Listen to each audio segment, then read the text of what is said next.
Good morning, children. Welcome back. In the previous two sessions, we have seen about wavefront and what is Huygens principle, which forms the basic concepts to understand the major ideology behind this particular chapter, wave optics. And today we will be seeing the basic phenomena exhibited by light when it encounters some smooth surfaces as well as boundaries of a particular medium, such as reflection as well as refraction and diffraction. And in order to explain these particular phenomena, we will be using the concept of Huygens principle. Basically coming, let me explain you what is reflection of waves. Earlier in your previous classes, you have seen reflection of light. Basically in the classes 7th class or 8th class, you have read about reflection of light. There we have two laws. They are nothing but first law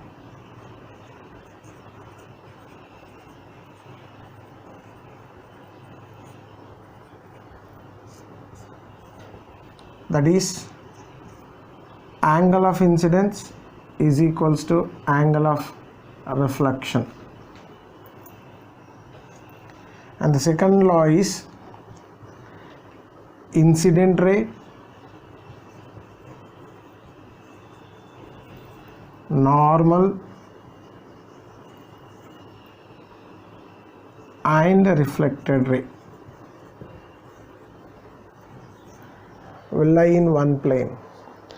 If we prove these two laws again, we can explain the concept of reflection of plane waves with the help of Huygens principle. In the previous session, we have seen what is Huygens principle. I'm sorry. Huygens principle is nothing but every point on the wavefront will behave like a secondary source of wavelets. They emit the wavelets as a primary source and they travel with the same speed. So for that purpose, if you look over the diagram here I am using the plane wavefront. How do we get a plane wavefront? When the source is far away from us, the waves or the shape of the waves reaching us will be automatically in the plane structure. They will be parallel to one another. Such type of wavefronts are called as plane wavefronts. So consider one such wavefront here, AB. AB is the plane wavefront reaching a reflecting surface. MN is the reflecting surface.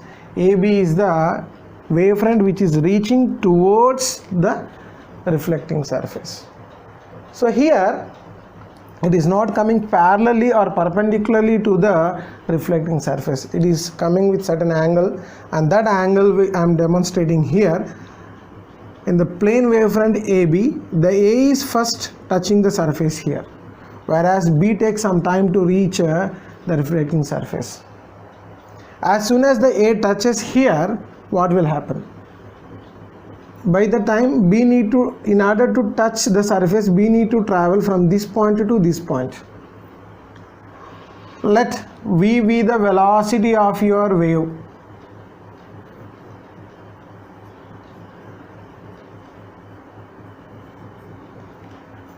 V be the velocity of your wave. Let t equals to 0 be the time where A is touching the reflecting surface.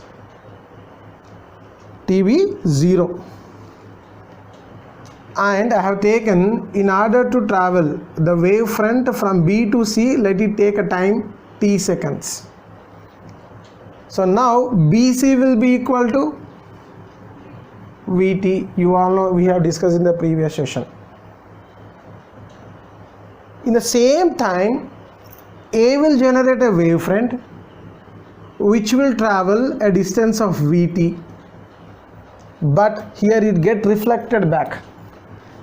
The wavefront is getting reflected from this particular surface and it will travel to a distance called Vt. For convenience purpose, I have named it as E point. So with Vt as a radius, if you draw a circle, if we draw a circle, we'll be getting the wavefront which is reflected from A. So Vt is the distance traveled by the wavefront after reflection, and Ae is your distance traveled by the wavefront, and I have BC be the distance traveled before touching the mirror. I'm explaining once again, please listen to it. AB is the incident wavefront, and it is a plane wavefront coming towards the reflecting surface. A is touching first at t is equal to 0, and B need to travel a distance BC in order to touch the mirror or reflecting surface. Let the time taken by the B to travel to C be t. Now we'll be getting distance covered will be equal to BC is nothing but Vt. By the time B reaches C, A will be generating a reflected wavefront that will be traveling to the same distance Vt, and in order to get the shape of the wavefront, I will draw a circle with the radius Vt, and here I will be getting the wavefront which is getting reflected, and from here I have drawn a common tangent to C. I have drawn a common tangent to C. This will form the reflected wavefront. So how many wavefronts are here? Two wavefronts are there. One is incident wavefront, that is AB. Another one is EC. EC is what here? Reflected wavefront. So this wavefront will be traveling along this direction. EC will be traveling along this direction. So you see the wavefront have come here, it have incident here, and again it get reflected. So now from the diagram it is very clear that we have two triangles.